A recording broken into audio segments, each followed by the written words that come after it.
佢係澳門賭王何鴻燊生前頭馬之一周錦輝，佢曾經喺美國大學修讀酒店管理課程及旅遊、娛樂、博彩專業課程，做咗幾十年搭馬仔。以前喺澳門街揾食，人人都有個朵，佢個朵就叫周輝。以前佢曾經形容自己同澳博係老豆同仔嘅關係。我個服務合約係同澳博所寫嘅，佢就算係攞咗延續個牌咧，我都係有牌，我係跟佢。老豆唔制。以前澳門搭馬仔嘅任務係幫娛樂場借錢俾外地賭客。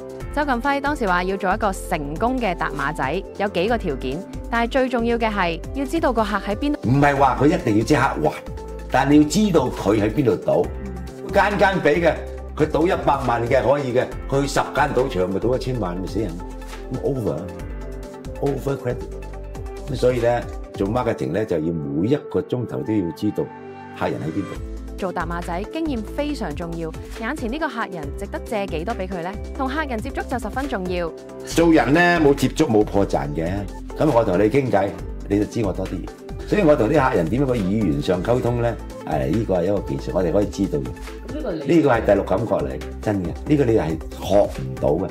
我一望佢隻眼，我能夠喺1秒鐘之內，或者係3秒鐘之內，最遲30秒，佢話我周先生可唔可以俾 credit 我100萬我要答佢 yes or no。當我行入個賭場一巡咧，我知道呢個客值幾多錢嘅。周錦輝係1950年生於香港，祖籍順德。講起周錦輝就不得不提佢媽媽。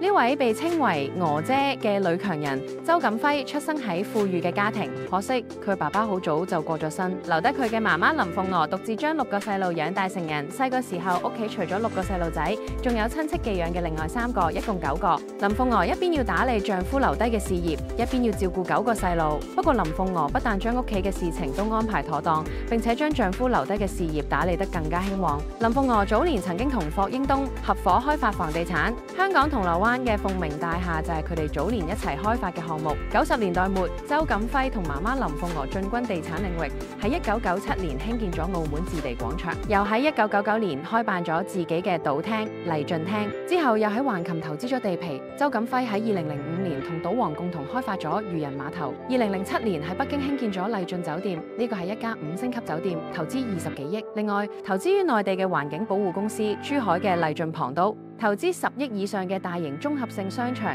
麗駿酒店同漁民碼頭遍佈各地。值得一提嘅係，四川大地震期間，周錦輝同何鴻燊聯合成立咗川澳同心基金會，佢哋帶頭，澳門富豪紛紛響應，為受災地區捐贈咗6000幾萬。